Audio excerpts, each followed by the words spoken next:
자, 지난주에는 이제 에서의 족보와 또 에서의 또 자손들에게서 생겨나는 또 그 왕조가 생겨나고 또 부족들이 또 번성하고 이런 내용들을 우리가 봤습니다. 이제 37장에서는 이제 이 야곱과 에서가 서로 이제 나뉘어져서 더 이상 야곱과 함께 에서가 목축을 하고 살기에 너무나 이제 비좁은 거예요. 그래서 이 에서가 결국은 그 이삭의 품을 떠나서 이제 자기 나름대로 삶을 이제 개척하면서 나아가서 그 에서의 족속들이 이제 번성을 하게 된 과정들을 36장에서 봤고요. 이제 이 37장에서는 이제 그 이후에 야곱이 이제 그 아버지의 땅에서 이제 야곱이 거주를 하면서 일어나는 사건에 대한 내용들을 얘기를 해주고 있어요. 먼저 1절에 모세는 야곱이 가나안 땅, 곧 그 아버지가 거류하던 땅에 거주하였다. 이렇게 기록합니다. 왜 이렇게 기록을 했을까요? 그것은 포인트가 가나안 땅은 하나님께서 아브라함과 이삭과 그리고 야곱에게 주신 땅이기 때문에 모세가 이렇게 기록을 하고 있는 거예요. 그래서 이 가나안 땅이라고 하는 것은 이스라엘에게 있어서는 아주 중요한 기업이죠. 하나님께서 이 이스라엘로 하여금 하나님의 언약을 상속하는 그 기업이 바로 가나안 땅이잖아요. 그래서 굉장히 중요한 땅인 거예요. 그래서 2절에 보면 야곱의 족보는 이러하니라 이랬는데 이게 이제 족보라는 말은 원어적으로 보면 톨레토트다 해가지고 이게 그 족보라는 이 계보라는 의미보다는 야곱의 그 사건의 기록과 같은 이런 의미를 가지고 있어요. 그래서 뭐 여기서는 족보는 안 나오잖아요. 그래 따지면. 그러니까 이게 조금 번역상 이제 조금 이제 그런 점들이 있어요. 그래서 이것은 야곱에게 일어난 사건들이 이러하다. 왜냐하면 이런 사건들을 모세가 지금 기록을 하겠다는 거잖아요. 그 이유는 뭐냐면 이런 사건들을 통해서 하나님의 섭리가 이루어진다는 것을 모세가 쓰고 있는 거예요. 기록하고 있는 거예요.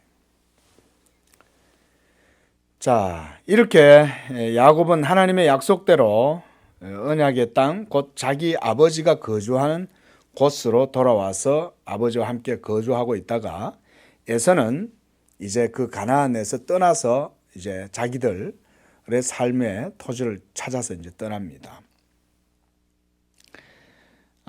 그리고 모세는 또 야곱의 이 일어난 모든 사건들을 이제 소개를 하면서 바로 이 야곱에게서 하나님의 언약이 어떤 식으로 형성되어져 가지고 이루어지는지를 이제 사건들을 통해서 보여주는 거예요.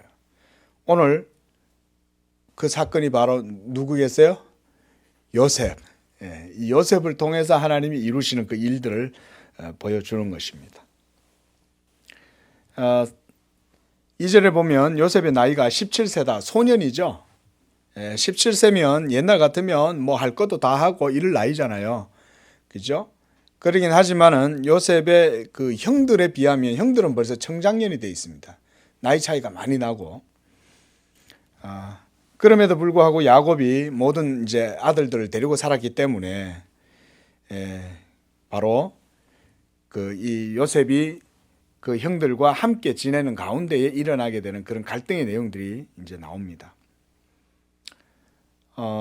그런데 보니까 그 3절에 보니까 이 노년에 이 얻은 아들이므로 이스라엘이 여러 아들들보다 요셉을 더 사랑했다 그랬어요. 이거는 뭐 어떻게 보면 세상에서도 이러잖아요. 그죠? 늦게 낳은 아들이 여러 자녀들보다 더 이쁘고 그런 거 뭐 당연합니다. 그런데 이 요셉의 형들은 또 그렇지 않죠. 아버지가 그 요셉만 사랑을 하니까 이제 다들 뭐 시기심이 많이 일어났던 것 같아요. 4절에 보면 그의 형들이 아버지가 형들보다 요셉을 더 사랑함을 보고 그를 미워했다. 그러니까 요셉에 대한 시기심이 있으니까 이제 요셉을 대하는 게 편안하게 말할 수가 없는 거예요. 요셉은 알았을까요? 몰랐을까요? 요셉도 알죠, 그죠? 형들이 나한테 대해서 이제 좀 안색이 좀 불편하다. 이거 다 느끼죠? 이제 보면 5절에 꿈을 꿉니다. 그 꿈을 꿔가지고 이 꿈 얘기를 자기 형들한테 또 얘기를 하는 거예요. 이 어린 요셉이. 가뜩이나 미운데 이 꿈 얘기까지 와가지고 하니까 더 미운 거예요. 그 꿈 내용이 뭐냐면 이런 거예요. 청하건대 내 꿈을 들으시오. 이렇게. 참 어리니까 이런 걸 모르는 거예요, 잘. 7절에 보면 우리가 밭에서 곡식단을 묶더니 내 단은 일어서고 형들의 단은 내 단을 둘러서서 절하더이다. 이렇게. 이거는 누가 들어도 이 기분 나쁘죠. 그러니까 이제 8절에 형들이 그러는 거예요. 네가 참으로 그럼 우리 왕이 되겠느냐? 참으로 우리를 다스리게 되겠느냐? 하고 그의 꿈과 그의 말로 그를 더욱 미워했다. 그러다가 또 9절에 다시 요셉을 꿈을 꿉니다. 두 번째 꾸는 꿈이죠. 이걸 또 형들에게 또 말해요. 자, 이번에는 무슨 꿈이냐면 해와 달과 11별이 내게 절을 하더이다. 이번에는 해와 달까지 다 이제 가세가 된 거예요. 형들의 보릿담만 있는 게 아니고 이번에는 해와 달이 다 절을 하는 거예요. 여기서 해와 달은 또 누구겠어요? 그 아버지와 어머니 그리고 11별은 형제들 별이니까. 그래 얘기하니까 이번에는 아버지가 이제 그걸 들었어요. 그러니까 이제 야곱이 꾸짖는 거예요. 네가 꾼 꿈이 뭐냐? 금방지게 말이야. 이 말인 거예요. 네가 감히 금방지게 나와 네 어머니와 네 형들이 너에게 가서 땅에 엎드려 너한테 절을 하겠느냐? 이렇게 이제 말을 한 거예요. 그의 형들은 시기를 하되 그 아버지는 그 말을 간직해 두었더라. 이게 이제 사건의 발단이에요. 이제 이 37장의 내용에. 자, 여러분 꿈은 구약 시대에 있어서 하나님의 계시의 방법이었습니다. 하나님은 환상을 보여주시고 이상을 보여주시기도 했지만 또 꿈을 통해서도 하나님의 뜻을 전달해 보여주시는 그 계시의 방법이었습니다. 하나님께서는 요셉을 통해서 이 일을 나타내 보이셨는데 이 아직 어린 요셉은 하나님을 믿는 믿음을 갖고 있었음을 우리가 이걸 통해서는 알 수가 있어요. 그런데 17살이면 이게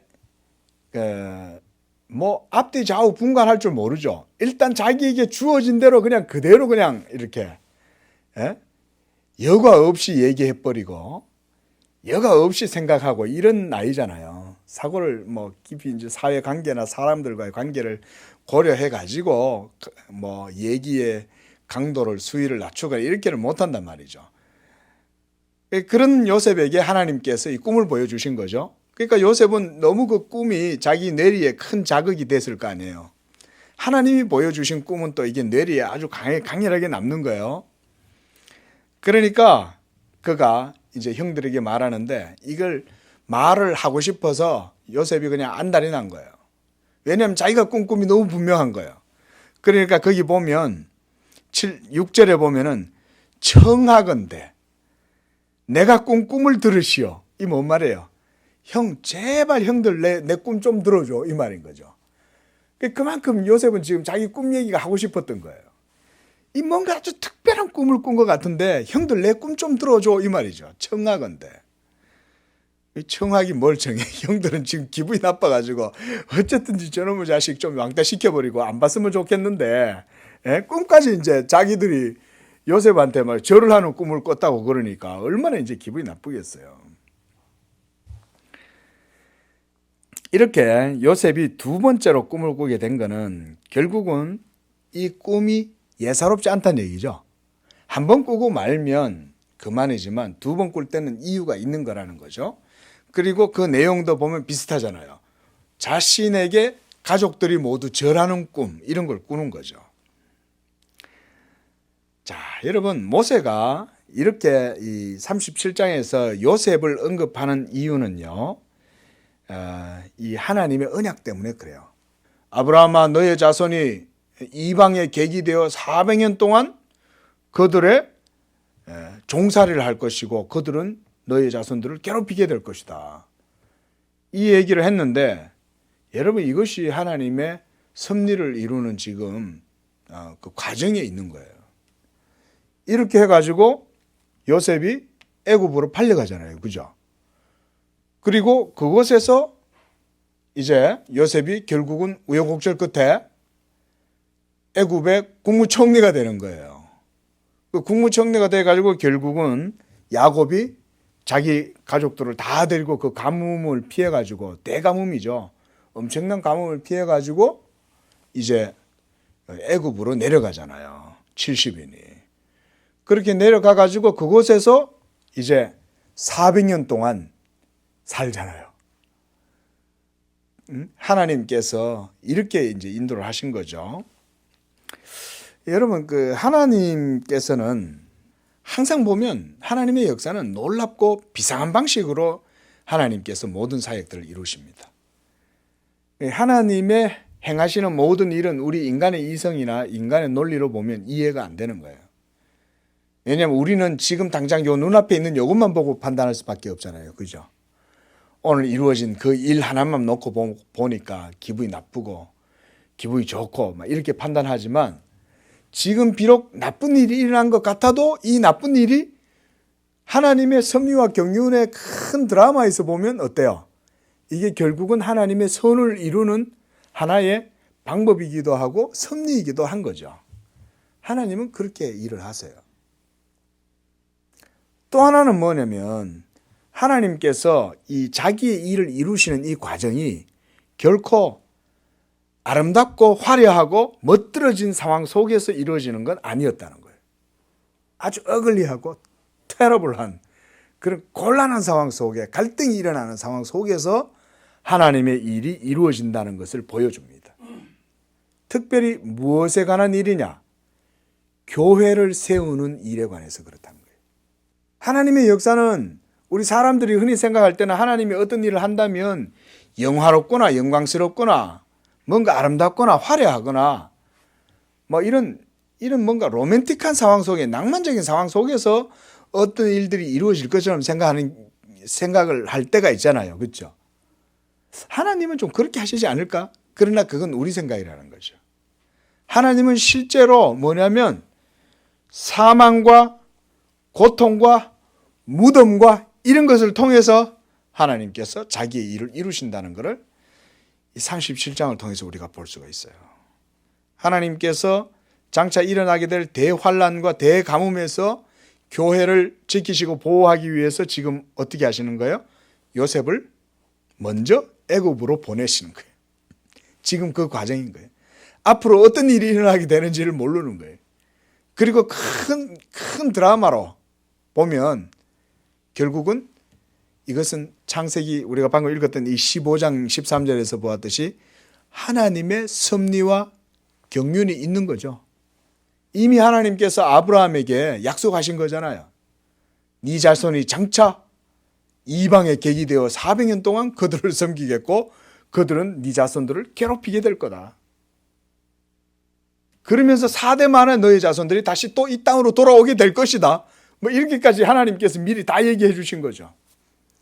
자, 이런 걸 볼 때 여러분, 하나님은 자기의 교회를 이끌어 가실 때에 이렇게 하나님의 섭리와 경륜 가운데에서 모든 일들을 다 이루신다는 거예요. 믿으시기 바랍니다. 그러니까 뭔 얘기냐면요, 하나님께서 여러분들을 인도하시고 이끌어 가실 때 모두 하나님의 섭리와 계획 속에 우리가 이끌림을 받고 있다는 거예요. 그 과정 속에 살아가다 보면 오늘 이렇게 요셉과 형들이 갈등해가지고 서로 시기하고, 그래서 요셉을 팔아버리고, 그렇게 해서 요셉이 애굽의 종으로 팔려가게 되고 막 이런 정말 엄청나게 비극적인 일들이 막 일어나게 되고 이렇지만, 그리고 그것 때문에 야곱이 상당히 고통스러워 하잖아요. 내가 이 수월에 내려가고 싶다, 내가 진짜 죽고 싶다, 막 이런 얘기까지 할 정도로.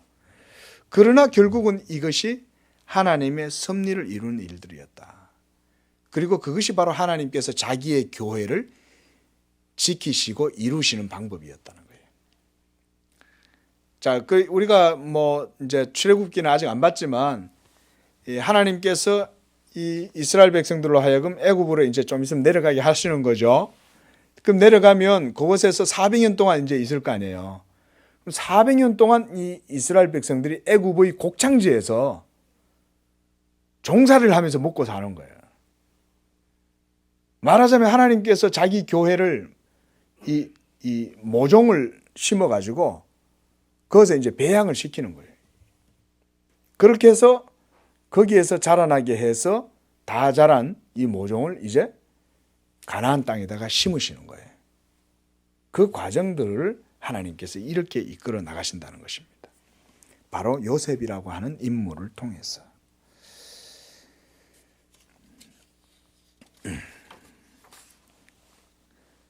자, 이렇게 형들의 미움을 받고 난 이후에 12절부터 이제 이 형들이 이제 다 목축을 하러 나갔을 때에 야곱이 요셉에게 심부름을 보내요.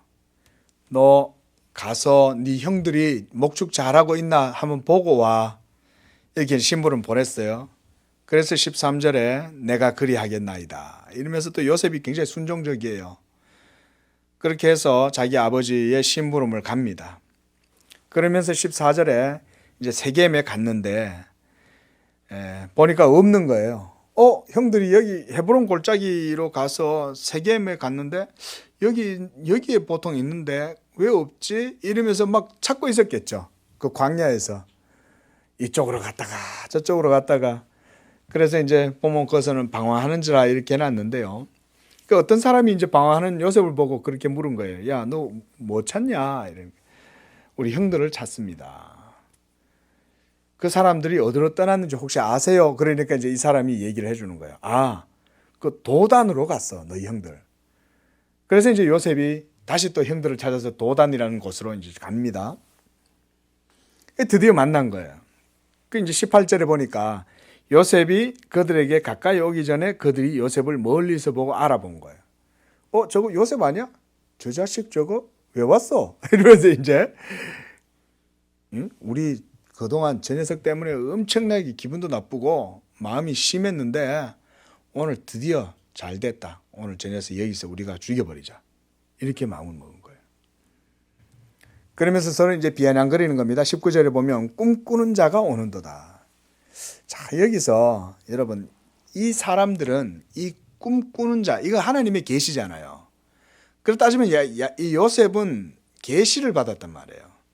그 계시를 받은 사람인데 그 계시 받은 것이 진짜 이루어질까? 이런 비아냥거림이 있는 거죠. 그죠? 그리고 20절 하반절 보세요. 그의 꿈이 어떻게 되는지 우리가 볼 것이니라. 이 말은 무슨 말이냐면 이런 말이에요. 네가 오늘 우리 손에 오면 우리가 죽여버릴 텐데 네가 죽고 나면 우리가 너한테 절을 하게 되겠냐? 이 말인 거예요.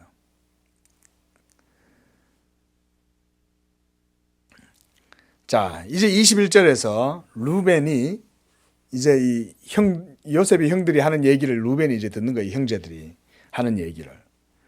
그래서 이 루벤이 마음이 이 요셉을 구해야 되겠다. 이런 생각을 가진 거예요. 자, 이런 걸 볼 때도 이 루벤도 사실은 요셉이 달갑지 않은 것은 사실이지만 하나님께서 이 루벤의 마음을 주장하신 거예요. 죽이지 못하도록. 모든 형제들은 죽여버리려고 그랬지만 루벤이 이제 혈육이니까 그래도 인지상정이잖아요. 그런 마음을 가지는 게. 그러니까 이제 죽이지는 말자. 이렇게 해서 이제 그냥 구덩이에다가 던져버리자. 이렇게 이제 한 거예요. 다른 형제들의 그 미운 마음을, 악감정을 좀 해소는 해줘야 되겠고, 그냥 보내주자니 이 형들이 그냥 안 놔둘 것 같고, 그러면 우리가 구덩이에 던져 넣어버리자. 그렇게 해서 루벤이 이제 요셉을 그들의 손에서 구출하여 그의 아버지에게로 돌려보내려 함이었더라. 그 구덩이에 던져놓고 난 다음에 이제 다들 또 양치로 목축을 하러 나간 사이에 루벤이 와가지고 이제 꺼내줘 놓고는 야, 너 빨리 아버지한테 가. 이제 이런 식으로 해주려고 그랬던 거죠. 자, 여러분, 이런 것 속에서 벌써 뭡니까? 하나님의 섭리가 이렇게 역사하는 거죠. 형들이 미워해도 또 그 중에서 또 루벤은 또 이 형을 또 이렇게 요셉을 또 불쌍히 여겨서 죽이지는 않도록 하고, 그랬는데 또 그 구덩이에 던졌더니 그 구덩이에는 또 뭐예요? 물이 없는 거예요. 요셉이 지금 모세가 24절에서 이런 걸 기록하는 것도 뭐 때문에 기록을 해놓은 걸까요? 이런 모든 사실들은 우연히 이루어진 게 아니라는 거죠. 하나님께서 요셉을 애굽으로 보내시기 위해서 그렇게 했고, 구덩이에 빠졌을 때도 물에 빠져서 거기서 이제 죽지 않도록 그렇게 하시려고 하나님께서 벌써 미리 다 준비해 놓으셨다, 이 말을 하는 거예요. 자, 여러분, 그 광야에서 이 우물을 목축하는 사람들한테 이 우물은 굉장히 중요하죠. 왜냐하면 그 모든 양떼들을 먹일 수 있는 데는 그 오아시스나 이 우물밖에 없잖아요. 그래, 이 우물이 그런데 마침 말라 있는 거예요. 우리 예수 믿는 분들은, 성도들은 하나님께서 그 성도들의 모든 삶의 길을 이렇게 인도하세요. 이렇게 인도하십니다. 그리고 하나님께서요, 예수 믿는 사람들이 어려운 일을 당해도 그 주변의 사람들의 마음을 또 주장하셔갖고 이 선을 베풀게 하세요. 실제로 그런 일들이 있습니다.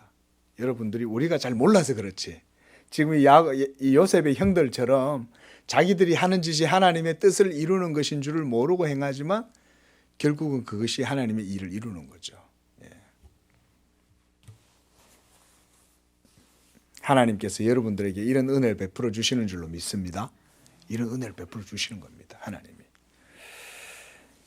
자, 그렇게 해서 이제 그들이 앉아서 먹고 있는데 마침 이스마엘 사람들이, 25절에 이스마엘 족속이죠. 이 이스마엘은 아브라함의 아들 이스마엘.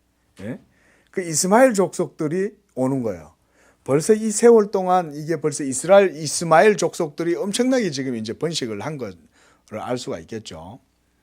그때 26절에 유다가 또 이런 마음이 드는 거예요. 야, 우리가 우리 동생을 미워하지만 그를 죽여가지고 그의 피를 우리가 이렇게 덮어둔들 그게 우리한테 무슨 유익이 있겠냐.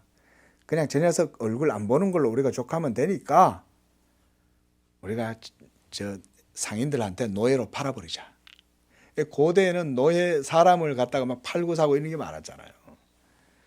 그러니까 이제 끌려가는 거예요, 이제 요셉이. 그래서 그를 이스마엘 사람들에게 팔고 그에게 우리 손을 대지 말자. 그는 우리의 동생이요 우리의 혈육이니라 하매 그의 형제들이 청종하였더라. 자기들은 지금 당장 죽여가지고 그 꿈을 꿈이 이루어지지 못하도록 하자고 막 그러다가 시간이 지나니까 이제 잊어버린 거죠. 그러고는 이제 이 유다가 이제 또 이제 야, 우리가 뭐 제 피를 흘려본들 그게 우리한테 무슨 유익이 있냐. 그냥 우리가 종으로 팔아서 저 미운 놈 얼굴 보지 않도록 해버리자. 이러니까 이제 이게 다 좋아. 그렇게 하자. 그렇잖아요. 아무리 미워도 이게 죽이려고 하면 그게 안 되잖아요, 사람 생명을. 그러니까 이제 그 편이 좋겠다고 생각한 거죠. 그 마침 또 이스마엘 족속들이 애굽으로 내려가고 있는 거예요. 자, 보세요, 여러분. 이런 것 속에서 그냥 우연히 이루어지는 것 같잖아요. 그렇죠? 이 애굽 사람, 이스마엘 족속들도 오늘 날씨 좋은데 오늘 이제 애굽으로 떠나면 애굽 가서 돈 좀 벌겠네 이러고 그냥 저들도 임의로 그냥 출발을 한 거예요. 이 모든 일들이 거의 랜덤하게 이루어짐에도 불구하고 그것은 결국은 하나님의 일을 이루는 과정이 됐다는 거예요. 이런 거 보면 여러분 어떤 생각 드세요? 예? 우리의 삶이 모두 하나님 손안에 있다는 게 훨씬 더 편안하지 않습니까? 그렇죠? 지금 내한테 어려운 일이 생겼어요. 그러나 이것도 하나님의 섭리의 신앙으로 보면 어때요? 반드시 하나님이 이것을 통해서 나한테 복이 되게 하실 것이다. 이런 믿음을 가질 수가 있잖아요. 그렇죠? 예? 저도 제가 이 성경의 내용하고는 비교하고는 건 아니지만 제 개인적인 삶에서도 보면 그런 게 있어요. 군대를 제대하고 나와가지고 거의 막 이상한 사기 상술 같은 데 빠져가지고 막 그랬단 말이에요. 근데 그것 때문에 그냥 제가 굉장히 막 곤욕을 치렀어요. 엄청나게 힘들고. 그 막 죽고 싶은 생각까지 들 정도였는데 하나님이 그때 저를 또 이렇게 세워주시고 또 그것 때문에 또 이게 제가 또 전화위복이 돼가지고 또 하나님 은혜를 누리기도 하고 그 또 하나님께서 만나는 사람들마다 또 은혜를 베풀어 주시는 거예요. 그런 과정들이 되게 많았어요. 그게. 우리는 보통 내가 열심히 하면 내가 열심히 한 만큼 하나님이 도와주는 정도로 생각하잖아요. 그죠? 보통 사람들이 생각하는 내가 열심히 하면 신이 돕는다 이런 격언은 있잖아요. 근데 그건 아니에요. 그거는 하나님의 택한 백성들한테는 그런 식으로 적용 안 돼요. 하나님의 택한 백성들 자녀들에게는 하나님이 모든 걸 다 해주시는데 그가 하되 모든 걸 하나님이 또 다 은혜로 도와주는 거예요. 그러면서 최선으로 내 자녀가 가장 좋게 되도록 해주는 거예요. 그 제가 우리 건우를 키우니까 그런 걸 정말 많이 느끼는 거예요. 건우한테 제가 다 안 해주죠. 그죠? 다 안 해주는 이유도 뭐예요? 지가 스스로 클 수 있도록 해주잖아요. 그럼에도 불구하고 또 모든 걸 다 해주잖아요. 하나님이 그렇게 하십니다.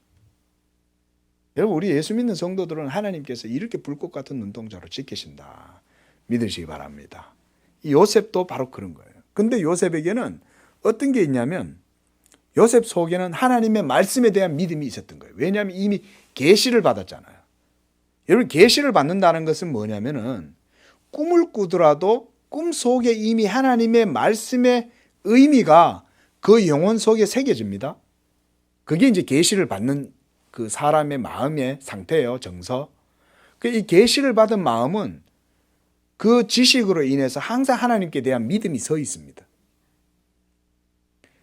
지금은 우리가 그런 꿈을 통해서 계시를 안 받습니다, 여러분. 환상이나 이런 거 믿으면 안 돼요.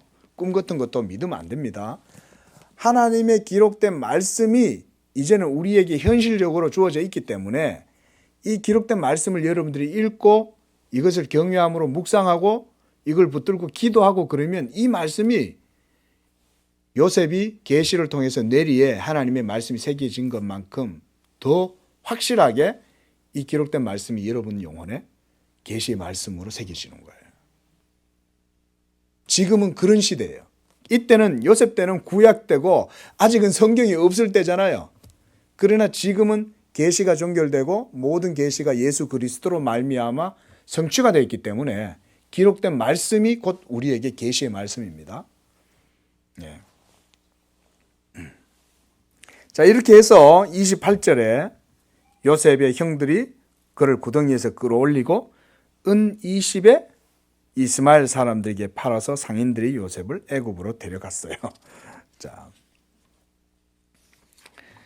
자, 이런 과정 속에서 우리가 알 수 있는 것은 바로 이와 같이 하나님이 자기의 교회를 예비하시되 이런 방식으로 이끌어 가신다는 것입니다. 가나안 땅에 계속 그만둬도 되는데 그죠? 그러나 하나님은 이렇게 하시는 거예요. 보세요. 가나안 땅이라고 하는 곳을 아브라함과 이삭과 야곱이 분명히 이제 거주하게 하신 거예요. 그리고 거기서 번성했어요. 그래서 지난주에 요셉의 족속이 번성하는 만큼 야곱 족속들도 번성하는 거예요. 그죠? 그걸 에서 족속들을 통해서 보여주시는 거예요. 그래서 이 야곱 족속들도 많이 번성을 했을 거 아니에요. 그런데 이 에서 족속들은 야곱 족속이 애굽에 내려가가지고 400년 동안 그러고 있는 동안 엄청나게 많은 왕조를 형성한 거예요. 에서 족속들은. 그러나 그들은 가나안 땅을 차지하지 못했어요. 근데 하나님이 이 가나안 땅을 하나님의 교회의 땅으로 삼으시기 위해서 그들을 일부러 애굽에 내려가게 하시는 거예요. 그렇게 해서 애굽에서 400년 동안 그들이 거기서 번성해서 이제는 이제 모종이 된 거죠. 육묘가 된 거예요. 육묘가 말하자면. 그럼 이제 육묘가 된 것들을 포도원에 심어야 될 거 아니에요. 그 포도원이 가나안 땅이다 이 말이에요. 그래서 하나님께서 약속하신 그 땅에 이스라엘 백성들을 이끌어내 가지고 그 가나안 땅을 차지하게 하시는 거예요. 이미 차지했잖아요, 사실은. 그죠? 그래서 하나님께서 이 야곱의 족속들을 애굽으로 안 내려가게 했으면 그냥 거기서 살게 하시면 되잖아요. 그랬으면 에서만큼이나 번식해갖고 엄청나게 많은 나라들을 이루었을 텐데 하나님이 그렇게 안 하신 거죠. 그죠? 예? 에서 족속들처럼 놔뒀으면 왕조도 생기고 엄청나게 크게 번식을 했을 거 아니에요. 야곱 족속들이. 그런데 하나님이 그렇게 안 하셨다는 거예요. 오히려 애굽에 내려가서 종살이를 하게 하고 고통 속에 신음 속에 언약의 하나님을 찾게 하고 그래서 하나님을 기억하게 하고 바로 그때 하나님이 400년이 지나자 모세를 보내서 그들로 하여금 가나안 땅에 들어가게 하고 이런 과정들이 바로 하나님의 섭리였다는 거예요. 결국은 하나님의 분명한 어떤 뜻이 보이죠. 뭐냐면 하나님의 약속의 땅은 하나님에 의해서 들어갈 수 있고 그 땅은 믿음으로만 취할 수 있다는 것을 하나님이 이런 400년이라는 시간을 통해서 그 진리를 보여주시는 거예요. 역사를 통해서. 그래서 하나님의 드라마가 기록된 형태로 우리에게 주어지니까 이것이 또한 우리에게 계시가 되는 거예요. 기록된 계시. 여러분 천국은 이제는 우리가 가나안 땅으로 가는 게 아니죠. 저 하늘의 땅, 본향, 천국으로 우리가 갈 때 그 천국은 어떻게 가냐 이거예요. 믿음으로 그 천국을 얻고 누린다 이 말인 거죠. 바로 그런 것이 이제 이런 구약의 사건들을 통해서 우리에게 보여주는 교훈들입니다. 그래서 구약을 우리가 그림자다, 모형이다, 예표다, 상징이다 이런 말 많이 하잖아요. 이런 역사들이 이스라엘의 역사 자체가 그래서 우리에게 이런 교회의 형성과 그 구원의 사건들의 의미 또 복음에 대한 진리의 의미들 우리에게 보여주는 겁니다. 기도하겠습니다.